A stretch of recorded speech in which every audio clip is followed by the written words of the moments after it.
Hello and welcome everyone. Today we are really happy and lucky, really, to celebrate International Women's Day with two amazing women, Maëlle Gavet and Elizabeth Vasquez, who have stood up for more equity in tech and in the workplace in general for years. We can say that we have some things in common. You have some things in common. You have both incredible professional journeys and are leading influential companies. You have written books, which is impressive, to transmit your knowledge and beliefs. Maëlle, you are the author of Template by Unicorns, and Elizabeth for of Buying of Impact, How to Buy from Women and Change Our World. You both moved from your native countries to live in the United States. On a more personal note, so let's do a little introduction of each of you for those who don't know you yet. And I'm sure you will be very, very all happy to meet with Elizabeth and Maëlle. So, Elizabeth, you're the CEO and co founder of WeConnect. WeConnect is a global network that connects women owned business and qualified buyers around the world. It's very international. The mission behind WeConnect is very important and impactful. WeConnect identifies, educates, registers, and certifies women owned business enterprise that are at least 51% owned, managed, and controlled by one or more women. What you have created is just amazing and very, very powerful. You are a key figure, and thank you for all your work to support women in business. Maëlle, you were born in Paris, but you've been an amazing international. You have had an amazing international journey. For example, you were the CEO of Ozon in Russia, a legend in the tech industry. And in 2021, you became the CEO of Techstars, which is a supportive company for the world's best entrepreneurs with access to capital, mentoring, finding customers, hiring talents, choosing the right infra, and much more. You are definitely a role model and key figure in the MarTech world, and we are more than happy to welcome you both today. So thank you all for being on the mic. And I am here with today with admin, which whom I've been working for some years now.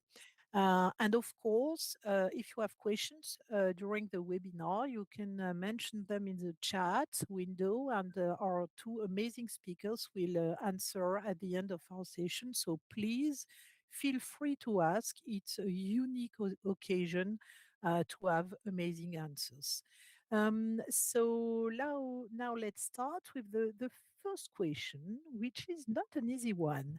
Maëlle, what are you fighting for? So I'm going to take that question in the professional environment because in my personal life I'm fighting for a bunch of other stuff. But in the professional life, so look, I run the largest pre-seed investor company in the world. We have 3,500 companies in our portfolio. This year we're going to do, give or take, about 800 pre-seed investments. And what I'm fighting for, and we're to a large extent a pretty massive deal flow to the venture world because we invest only at pre-seed, and then a lot of these companies go on fundraise afterwards with venture capitalists.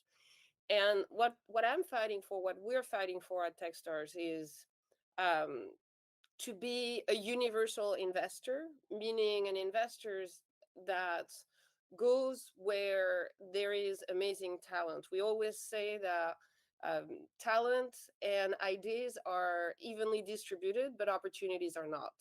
And so what I'm fighting for, what Techstars is fighting for, is making sure that every single entrepreneur around the world has the opportunity to be successful. And we believe that we can play a key role in that. Thank you very much, Maëlle. This is an important fight for, and Elizabeth. First of all, thank you for hosting us. You and your team are doing such important work on featuring why it's important to ask these questions and why it's even more important to take action. And similar to Maëlle, I think it's really important that everyone has an equal opportunity to reach their full potential and to make contributions, especially through entrepreneurship. What I'm fighting for is to get as much money into the hands of women as fast as possible. And a lot of that is because of the way women spend their money on everyone around them, on their, when they have businesses, on their employees, on their families, on their communities.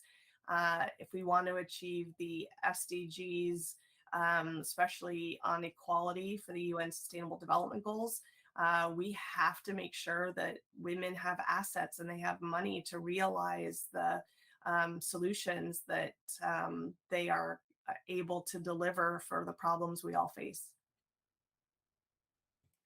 Thank you very much. It makes a lot of sense. Admin, perhaps. You have already shared with us a little bit, but about your professional journey, but also how companies, cultures, and also different countries can maybe impact the vision. So, how has your professional journey shaped your vision on gender equity? Elizabeth, would you like to start? It's actually something I've always been interested in, the role of women in our communities and in the economy. It wasn't until I graduated from college and my first job was to help organize the OECD's first conference on women's entrepreneurship. It was a global conference, and I got to organize regional preparatory meetings and figure out who are all the key stakeholders, what are they working on, and how do we bring them all together to share their best practices. And so that's what shaped me. I thought I was, trying to help these women. And then I met these women and they weren't waiting around for me. They were starting and growing these amazing companies, doing this amazing work. And it was really, really inspiring. And so I know how lucky I am to get to work with women who own businesses, but also communities that care about their success. Incredible. Thank you so much for sharing that. And for you, Mael, how has your professional journey shaped your vision? So the non-politically correct answer is I really didn't care about gender diversity for I don't know, at least 30 years, I would say. Like because it didn't seem to be a problem to me. Like I was raised in a family where they were the men were extremely, my father, my grandfather had 3 daughters, and my father had 2 daughters and a son, and the daughters in the family were treated the same way. Expectations in terms of professional success were the same. Then I became an entrepreneur, and as an entrepreneur, same thing. Like I wasn't confronted to gender equity challenges. I think I was in my own naive bubble in a way. Then I moved to BCG, and BCG is to a large extent, or was in my eyes, pretty gender neutral, because compensation and promotion and staffing were based on your seniority in the business and your experience, and gender, as far as I could tell, or as far as I can still tell, wasn't really part of the equation as such. And then that's when things started to change. Then I became the CEO of a company in Russia, Isolis mentioned before, called Ozone, which was one of many e-commerce. And then we became the largest e-commerce company in Russia. We basically became the Amazon of Russia. And so until then, everything was, again, I was completely oblivious to gender dynamics.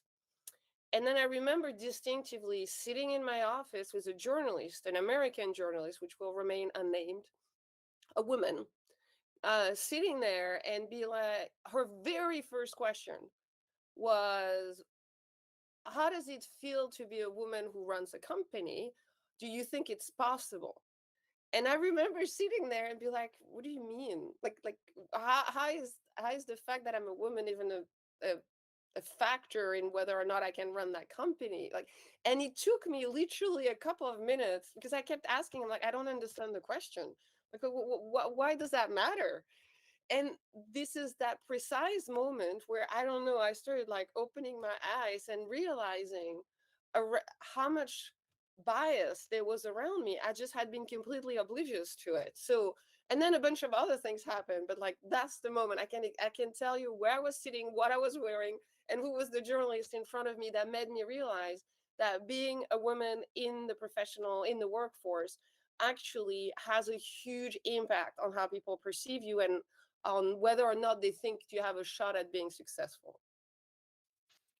Thank you for sharing these honest and heartfelt visions, and also especially to see how such vital moments have impacted you. Thank you for sharing. I think it's a nice transition also to your next question, Iselis. Yeah, it is definitely a nice transition because I think this is important, yeah, to recall at some point. And can you recall the first time you were the target or witness of misogyny? So I can't remember the first time, I have to say. There's been many times through my life. I remember a bunch of instances when, like, I had to explain that I deserved the same salary as my predecessor. In particular, because what I was doing was significantly larger in terms of scope and size of the team and visibility, and I had to fight to explain that I deserved the exact same amount, at least, as my predecessor. And I can I can give you honestly dozens of example. I don't like to spend too much time on it because I don't ever want to position myself or any woman as a victim. I think that's not how you're successful. But I think being aware of the fact that it happens, and it happens to this day, is actually quite important. It does. Thank you, Mael. And Elizabeth, perhaps? So it's only in the last year that I've felt comfortable talking about sort of first time that I was witness to misogyny, just because it's so personal and it's so raw. But the first time I was actually 3 years old. I was looking in my bedroom and my mom was on the floor. My dad was on top of her beating her.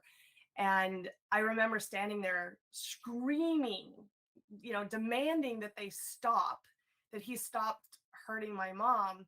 Years later, I asked my mom about that incident, and she said that she remembers that moment also. And I was just standing there and I wasn't screaming. So in my mind, it was very traumatic, but I was frozen. And I know that that was the moment where that moment, and then a day later when my father went to work, apparently my mom had a yard sale to sell whatever she could because she's a single mom. She's from America. She's in Mexico. She's got two little kids, no money. And she was able to have a yard sale and have enough money to buy train tickets to get out of the country with us.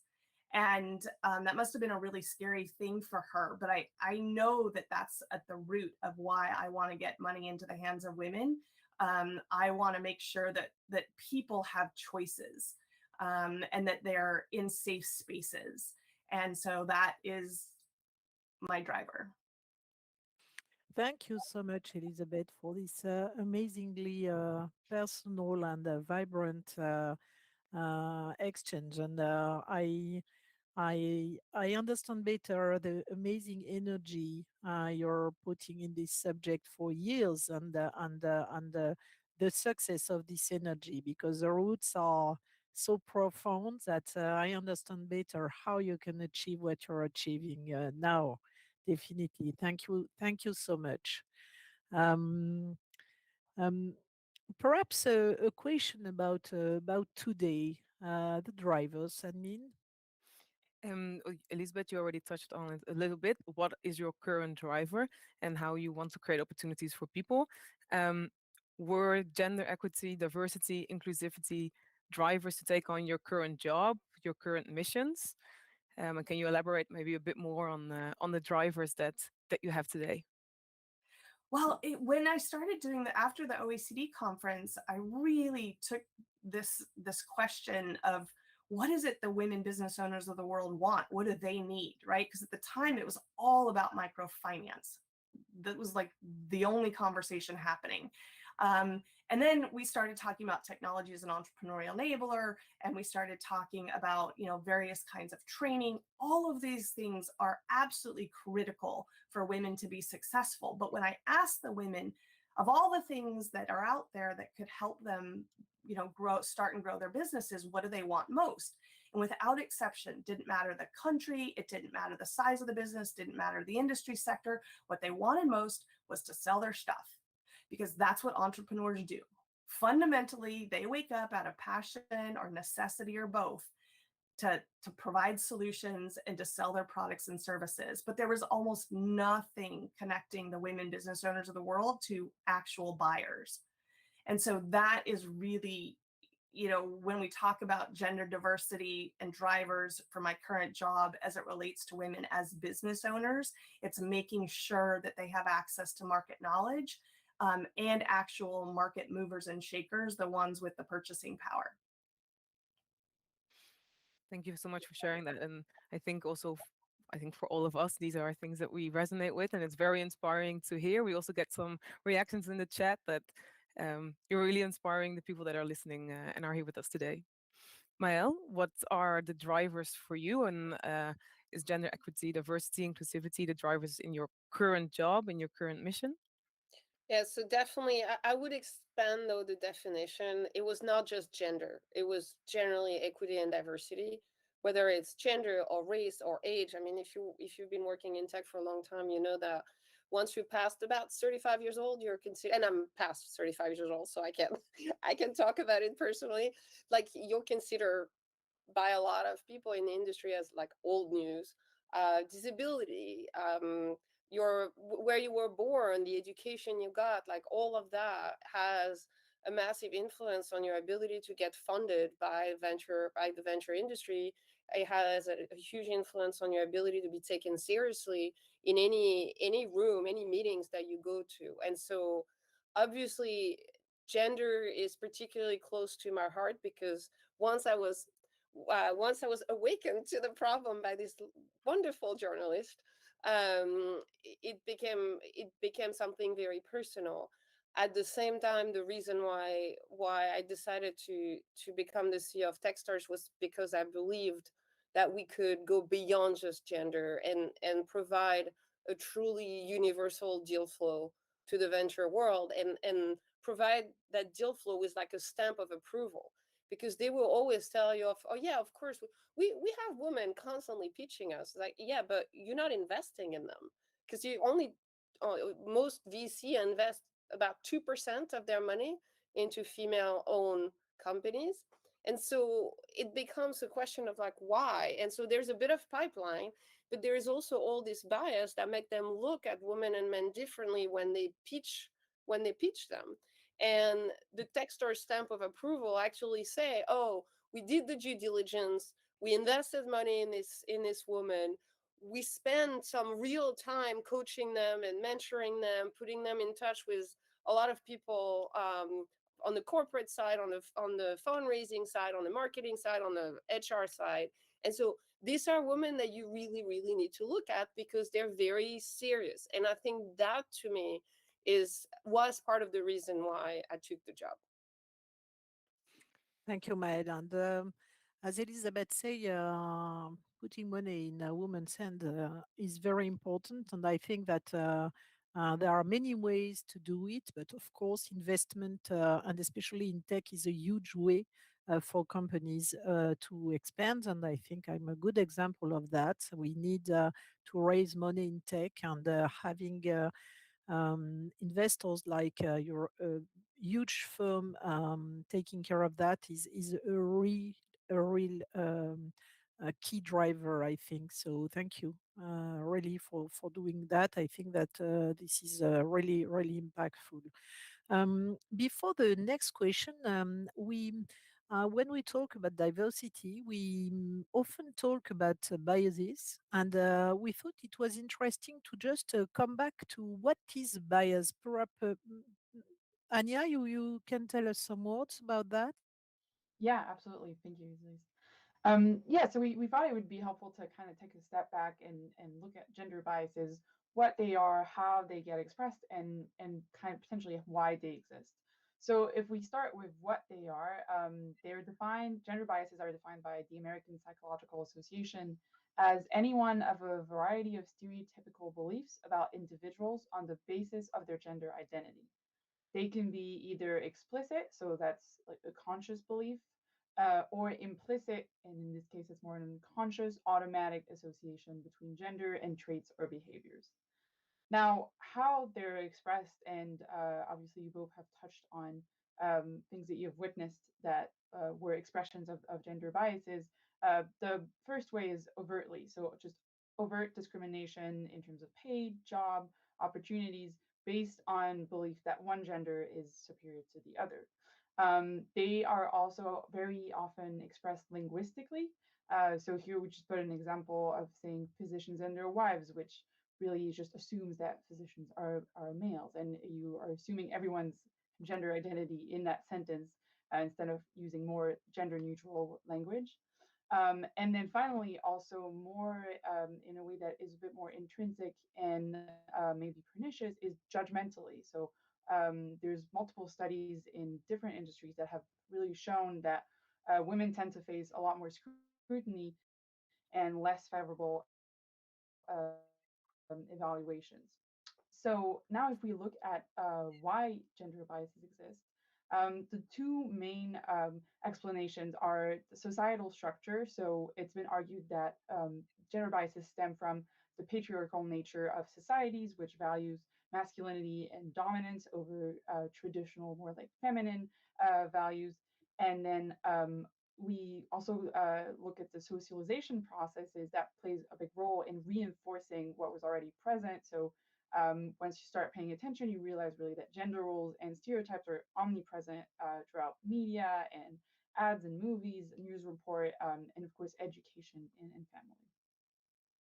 So a bit more context here. Thank you so much for giving that context, Anya. And that also is a great introduction for our next question.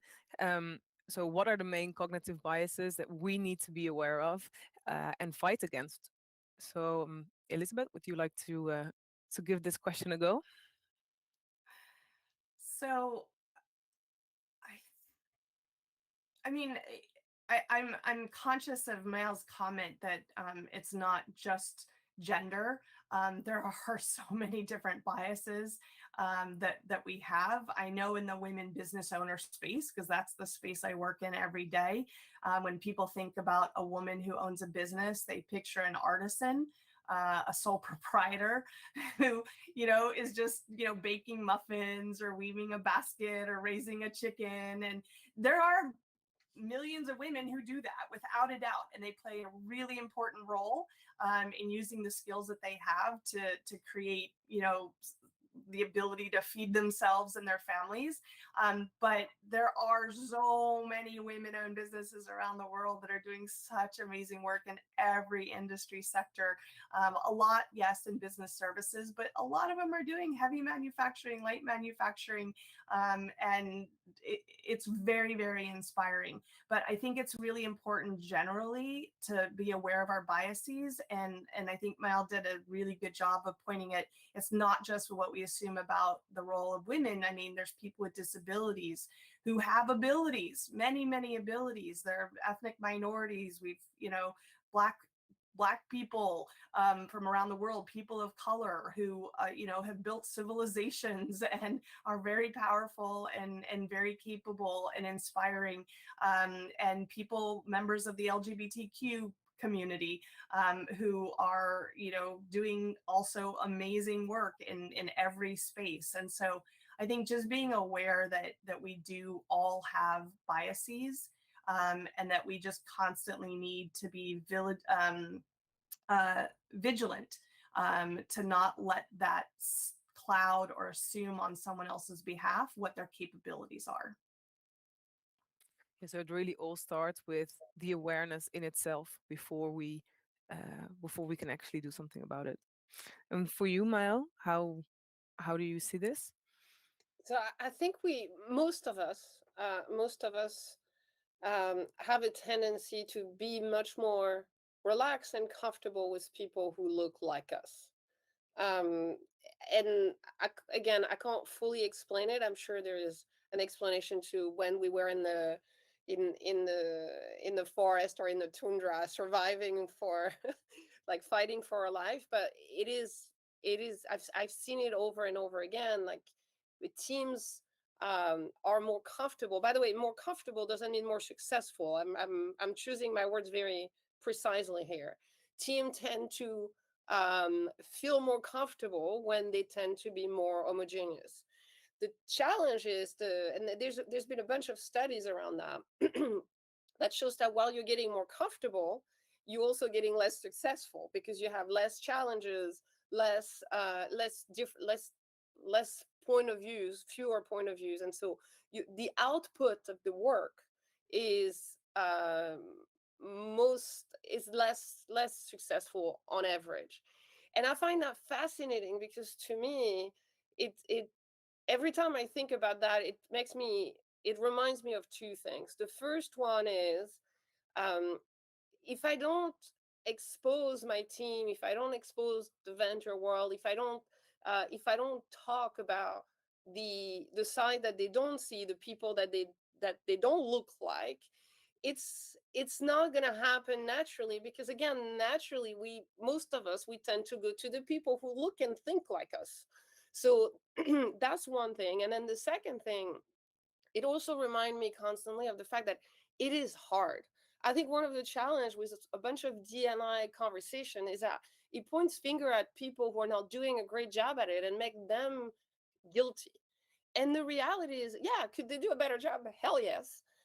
But I think it's not recognizing that it is fundamentally harder to manage a diverse team than a non-diverse team. And I think acknowledging that, so that we can then have a conversation, a very open one and a very uncomfortable one, about why is that difficult? Like, how do you actually manage people who indeed have a different background and a different history, and as a result of that are going to see everything you see completely differently?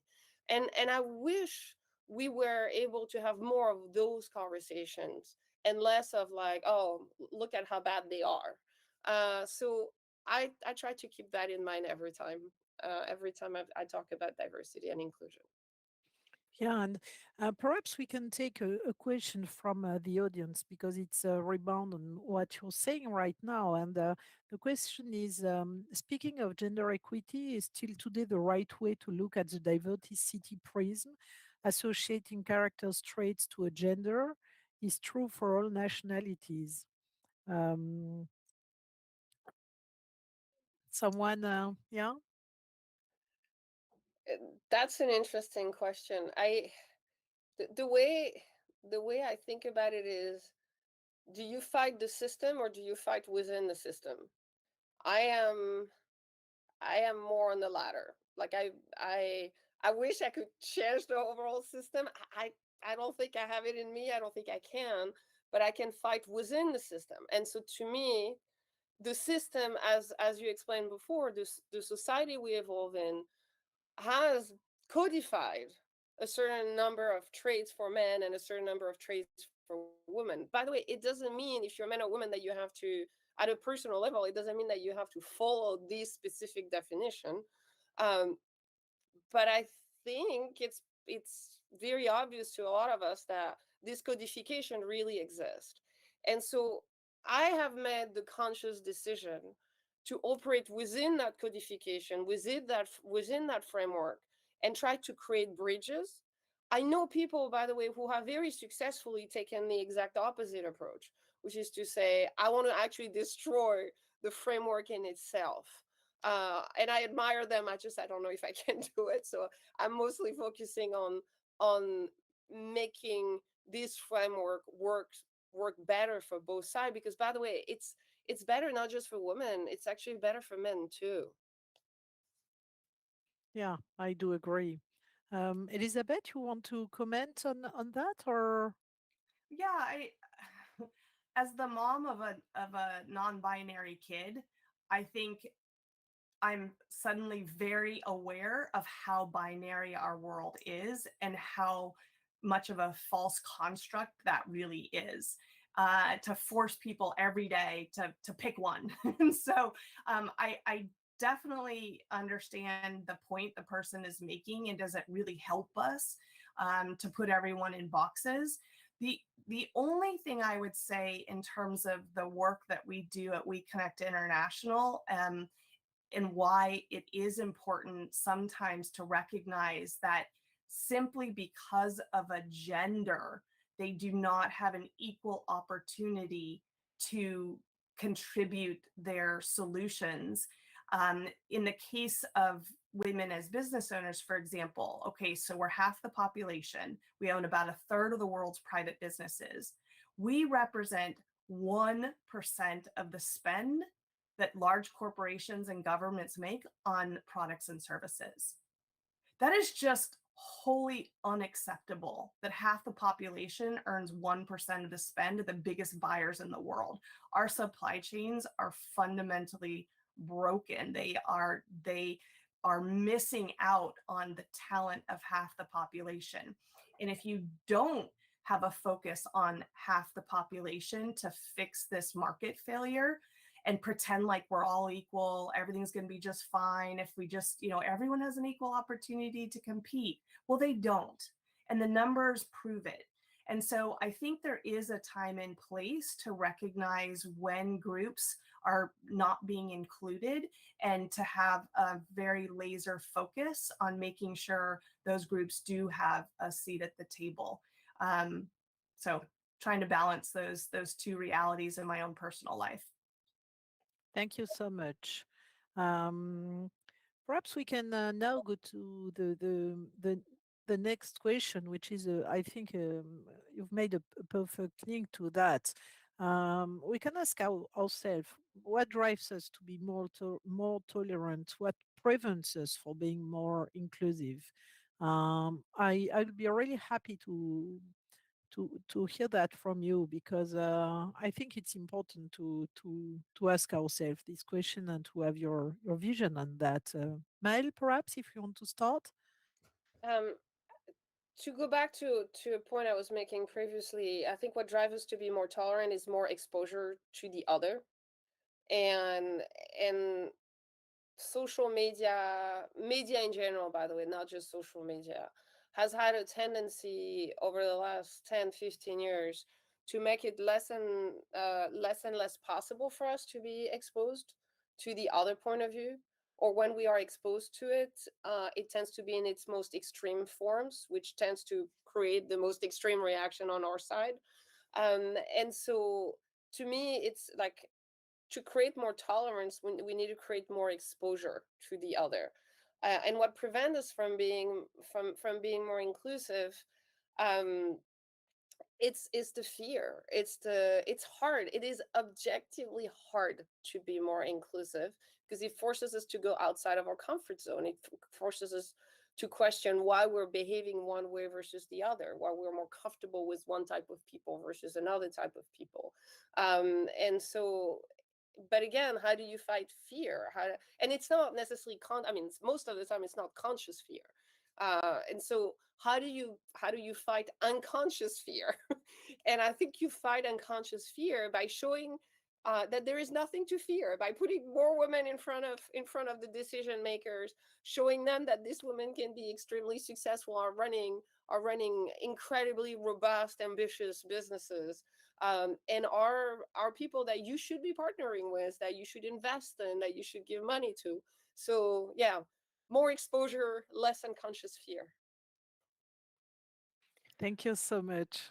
Elizabeth, perhaps? I mean, honestly, Mel just said it all.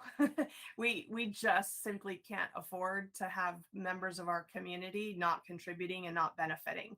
There's no way we're going to achieve our ESG or sustainable development goals if we have people sitting on the sidelines. We just simply need everyone to feel safe, secure, valued, to have purpose, and to know that they're appreciated, not just tolerated. Now, there are some concepts that are not tolerable, hate and other things that add nothing to society, add no value, and just take us all down. So I think there are some exceptions to my ability to be tolerant. I am very intolerant sometimes, but it's only with people who refuse to be tolerant of others. That is my only exception. But outside of that, I think what prevents us from being more inclusive is just not having. I mean, we have to keep putting ourselves in uncomfortable situations, as we've already talked about, being around people who think differently, who act differently, have a different way of doing things, and embrace that as an opportunity to learn and to grow and to make things better for everyone. Thank you so much, Elizabeth. We wanted on this point to just with Anya make a small a capsule on a book that we found very interesting on this subject from Ella Washington, The Necessary Journey. Anya, if you can tell us a word for people who did not read it yet. Yeah, absolutely. So it's interesting because it really follows up what Ella Washington talks about in her book, really follows up on things that you both have highlighted, because she presents a framework um, for building a more diverse, equitable, and inclusive workplace. But she also highlights concrete corporate examples in the way what you were saying, Mael, of highlighting who is doing good in this field and where they started and how they've actually really made progress and why progress is possible. So before we jump into the actual framework, maybe it'd be helpful to start by defining diversity, equity, and inclusion. And here we're using the definition that Ella Washington uses in her book. So um, basically, diversity represents any real or perceived differences of any kind that affects people interactions and relationships. Equity is the quality of being fair and impartial, with the understanding that people start from different places of equality and that there must be systematic changes which can create opportunities for everyone to succeed. And then finally, inclusion is the active creation of environments where everyone can succeed and feel valued, welcomed, respected, and supported. So if we were to summarize it in simple terms, diversity is bringing everyone to the party. Equity is giving everyone the resources to enjoy the party based on their individual needs. And inclusion is making sure that everyone is invited to dance. So if we move to the framework part, she uses a 5-step framework to kind of evaluate where a company is on their DEI maturity and how they can move forward. So the first step is awareness, basically realizing that for fostering DEI is a goal and kind of trying to understand why it matters to the organization. The second one is compliance. So basically implementing steps because we have to, because there's regulations that kind of force us to include those goals in the way that we work. The third one is tactical. So at this stage, the organization really starts to integrate DEI into their goals and connecting those objectives to actual business initiatives and outcomes. The step after that is being integrated. So that's when those initiatives become part of everything that an organization do, both internally and externally. Really, they work with the whole ecosystem to foster those goals. And finally, the end goal is to get to a point where that framework is, or that maturity is sustainable, which means that those efforts remain strong over time throughout organization changes, and that there is a system in place to reach continuous improvements. Thank you very much, Anya. I don't know if you want to comment, Maëlle or Elizabeth. I love that framework. Actually, I didn't know it. I find it really interesting. It's one of the things that I say regularly about Techstars is that I've been incredibly lucky professionally. Like I loved every single company I ever worked at or worked for.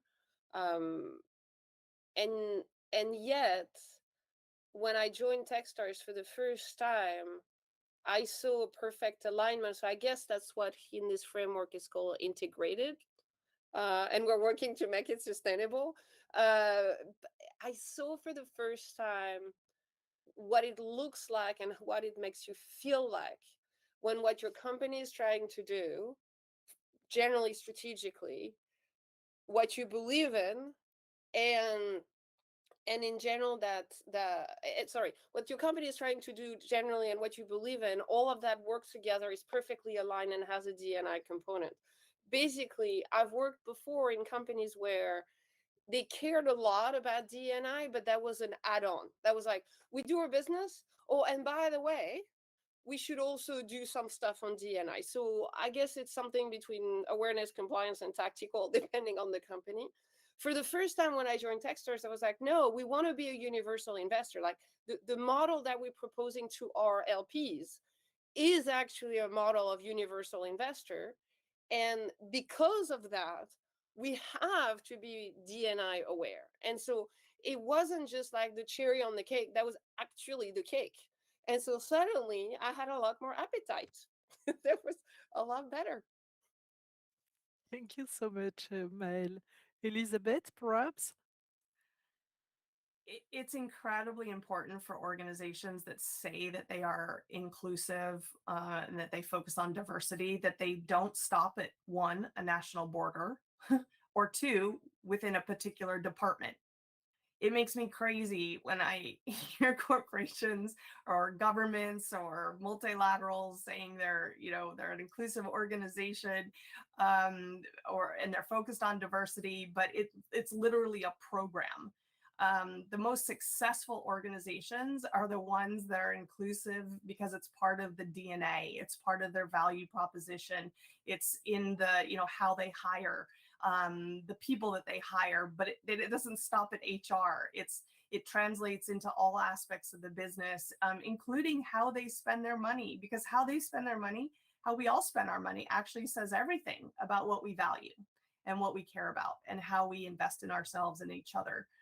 So I think this is an excellent model that accurately reflects where we should all be, and how to take a journey to get there, to move from being thinking of these things for the first time and then doing them because someone's telling us to do them, towards why this is just good business or good for society or good for the planet. Maybe then to jump in what you were saying here, we had an interesting question from the chat as well. Do you have some smart and concrete actions to really maximize diversity, gender equity, and inclusivity? Do you have some recommendations for this? Oh, 100%. There's so many different ways, and we've already touched on some of them, but I think that the most important thing is to ask the hard questions of ourselves and of each other. Where are we going? What's the point of all this? As individuals, as organizations, and let's just look at a company, right? Where's the company trying to go? And if you're trying to grow your profits, for example, you better reach out to all the different customers that you serve and make sure that they are a part of your business. Make sure that they are part of your senior leadership, they're part of your staff team, they're part of your supply chain, they're part of your partner organizations around the world. It's just incredibly important that we think about the broader goals and how to all get there, crowdsource in the best of the best, regardless of their background, and what buckets we all put each other in. We want the best of the best, and that's really the point of all this, I think. It depends on the stage of the company you're working at. So the advice I'm going to give is mostly for most of the time for early stage company, not like Fortune 500 companies, though I have to say that I discovered that some of them may actually benefit from doing that. I have implemented systematically in whatever company I was working for a compensation review. And it sounds like a basic stuff and like, why would you do that? And why does that matter when it comes to gender equity? Is because what you will most likely uncover is that women tend to be paid less than men for equal position. What you will most likely uncover is that you actually do not have a compensation philosophy. Sometimes you don't have a compensation philosophy, period. But sometimes you have a compensation philosophy that never really thought about how gender actually influenced that. And so getting back to the basics, because when we hire people, the first thing that we need to provide them is a salary. Getting back to the basic and say, do I have a compensation philosophy? Do I have bands which are clear, which are very clearly explaining what do you need to do to get to what level of compensation, is actually a very powerful way to then look at your staff and be like, oh, these people, whatever their gender is, are all part of the same band. They're all part of the same group. They all have the same type of responsibility. They should be paid the same way. And again, you would think that this is obvious. I've done it multiple times as an entrepreneur, as a consultant, and as an executive. And every single time we found massive discrepancies between men and women every single time, going through the exercise of defining roles and responsibility and how they map with salary, basically pull mostly women up in terms of salary, and then it created a better understanding of what are the expectations for each role. It wasn't just about the money, it was also about clarifying the expectations, because then you can have the next round of conversation, which is what does it take for me to go from here to there, both in terms of compensation and in terms of role. If you don't have a very clear system that explain which role, what are the role and responsibility for each type of position, you can't do that. And I have found, and by the way, that means that when you talk to women, or when you talk to people of color, or when you talk to disabled people or older people, if you're in tech, you end up not being very objective in defining what it is that they need to do to get to the next level.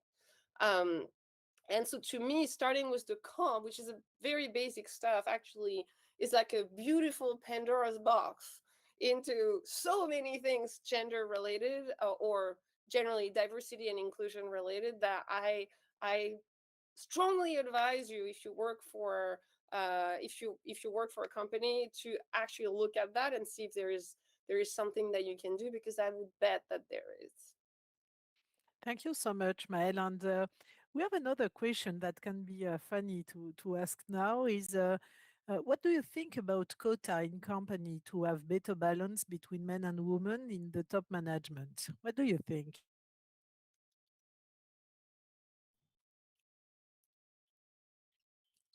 Um, Elizabeth, do you want to go first? I'm afraid my answer is going to be so not politically correct that you probably need to go first. I can go first if you want both. I can be not politically correct as well, you know? No, look, I mean, I personally am not a big fan of quotas. I personally think that if you go to market and have the best slate of candidates available to you, regardless of their gender, you're going to end up with men and women as your leaders, because they are extremely talented. And so if you are proactively recruiting at the very first stage a diverse slate of talent to select from, and if you're consciously trying to bring in leadership styles that are complementary and not all exactly the same, and hiring the same people over and over. We talked about it earlier, how important it is to have diverse experiences coming to the table. I think if you're conscious about setting it up for success, you're ultimately going to hire a diverse slate of candidates. And if you're not, then you need to, again, go back to the drawing board and reassess how are you crowdsourcing in the talent that you have to select from. And if still you're not meeting it, then I think there should be a process for bringing in diverse talent and giving them the skills and the tools that they need to quickly learn what it takes to be a leader within your organization, so that you're building that pipeline. So I have a slightly different view. But I just to be clear, this is such a complicated question, or this is a question where I think it's hard to be like all on one side or all on the other. What Elizabeth said, I generally agree with it, apart from the fact that when you look at data, quota actually really helped. And I'm going to talk about an example that I know very well, which is when France decided to introduce quota for boards. And I cannot remember the exact number, but easily you may. So it was about 10 years ago. And I think at the time, France requested for public board to have at least 40% women. Is that the number? Yeah. And and at the time, I remember very distinctively a lot of people being like, this is totally unacceptable. This is going to decrease the quality of the board members. They're basically going to have a bunch of token women. That's not the reason. Like, this is going to take us all into the wrong direction. Guess what? 10 years later, we have some pretty phenomenal women board members all across public companies in France. And here's what happened. First of all, boards are not stupid. CEOs are not stupid. They actually went and looked for smart people, not just women, just smart people in general who happen to be women. Then they started just changing the framework that they have to select candidates, because historically, and I'm overly simplifying it, but historically, when they were recruiting a board member, you know what they were looking for? They were looking for someone who had been previously a board member. So like it would be a self-fulfilling prophecy. Usually they would look for someone who had been a CEO or a CFO, which, guess again, most of the time at the time were still men.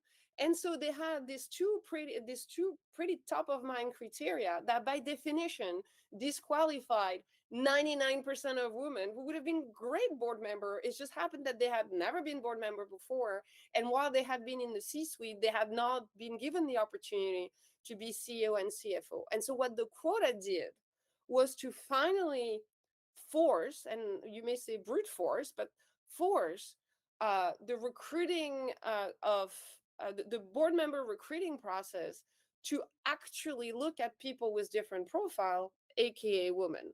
And so this is why I'm always very careful, because obviously if you push the quota too far, you will indeed end up with people in your leadership team or in your board or in your business that are there just because of the box that they tick.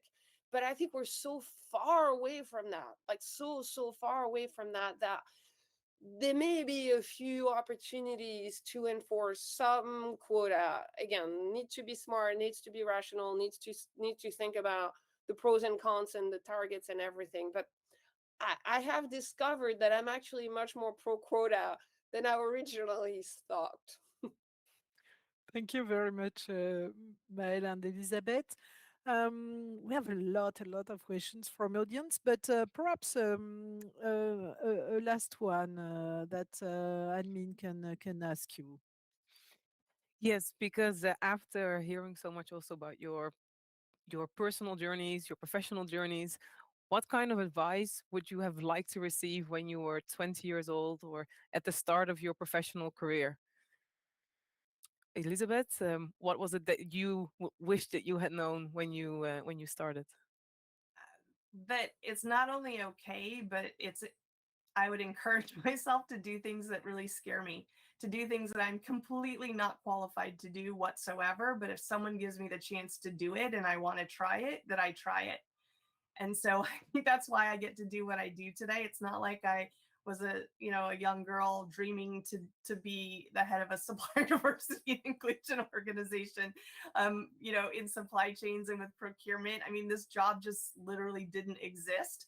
And so I would tell myself that it's okay to not know what exactly you're going to do, and you don't have to focus on getting the dream job. And I don't think young people anymore want that anyway. They're not looking for the perfect job they're going to have for the rest of their life, where they're going to climb up a ladder somewhere. I think we just should be comfortable knowing we go in and out of jobs and entrepreneurship and taking time off to explore the world, and that's what's so magical about being on this planet, and being a part of these societies, is that we can literally invent ourselves, and do the things that drive us with our passion, and especially if we ask for help. That is so insightful, and it's great to hear also that it's okay to be afraid, but as long as you don't let that fear hold you back and just try. Thank you so much. And for you, Mel, what did you wish that you had known? I wish someone had told me to believe more in the power of sisterhood. I grew up professionally in a world that was very, very male dominated. as we discussed earlier, not necessarily realizing it, but looking back, I realized that it would be fairly common for me to sit in a meeting room where I'd be the only woman for a really long time. I think that has started to change, but like for a very, very long time, I'd be literally the only woman in the room. And I met some women, but by the way, I never experienced the competition that I sometimes hear when I hear like women are competing with each other. Like that, I never felt ever. But it's just like I didn't realize how powerful women are when we get together, and how much we can change things by talking to each other more about what we're doing. And I'm not just talking about discrimination or misogyny or like talking about the bad stuff. I'm talking about the good stuff, talking about things that are working. Like one of the things that I tell my mentees, my female mentees, is don't be afraid to talk about business with other women. Like it's okay to want to make money. It's okay to go into a female networking event and try to sign contracts. And that's something that women don't really do. And so I wish when I was 20, someone had told me, you know, it's great to build your network right now the way you're doing it, which is basically 99% men. But look at the women and bring them into your network too, and be very proactive and be very supportive, because that's your secret weapon. When you get that sisterhood in action, I mean, we are moving mountains. So that's the advice. Thank you so much, Maëlle. We have some minutes left, and perhaps we can go very fast through some questions. One is, for some time, a career in tech was not attractive to women. This is changing, but how might we accelerate the pace of change? Perhaps Maëlle on this one.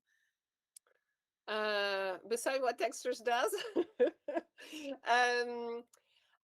look, I wish I had a clear answer. I could tell you like we do X, Y, and Z. I think unfortunately that answer is not there yet. I think it's a mix of things. I think it's continuing to push for the compensation career path conversation we've just had. I think there's not enough of them, and there's not enough open conversation about it inside a company.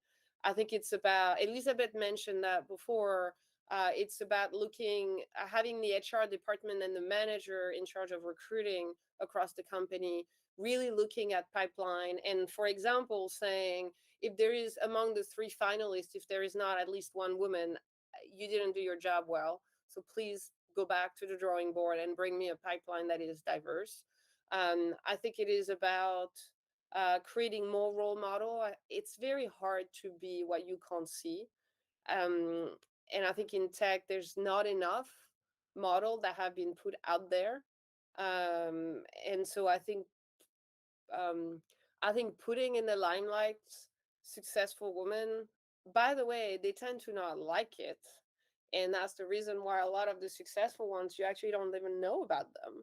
And so figuring out a smart, supportive, empathetic way to showcase these role models, and to show that it's possible to be successful and a woman, that it's possible to wear lipstick and fire people, that it's possible to wear heels and run faster than anyone else in the room. I think being able to talk about that and showcase this example would be very helpful. But I want to be very honest with you. I think it's a long road. I don't think that this is going to change in the next year or two. Thank you, Maëlle. And perhaps the last question for you, Elizabeth. Someone said on the chat, heard yesterday in a board meeting in the automotive industry, anyway, women are always more difficult to deal with. True story. Where do you start and go? Well, I think you start inside. Why do they make you? Why do you think they're more difficult? Is it because they're challenging you in the way you assume things should be done, especially in the automotive industry? Are they saying that, by the way, there's no place for me to put my purse? It's a basic question, but we all have stuff. And when you have male designers building automobiles for the people who, by the way, women make or influence 85% of all consumer purchasing decisions, and you don't include them or ask them what it is they want, and then help them make sure that they're part of the building process and the discovery process and the delivery process and the maintenance process. I mean, start with the question of why are they challenging you? Maybe because you're not thinking of all the different options that need to be considered to make things better, and embrace that. That's what I would recommend. Thank you so much, Elizabeth. It's been an amazing time spent with you, and thanks for all. And I'm sure everybody will agree with me. We had a very interesting and time, and thank you for that. It was a celebrating time as well, and time to think about what we're doing as well, and how we can impact positively. So thank you so much. Thank you, Admin and Dania, of course, as well. And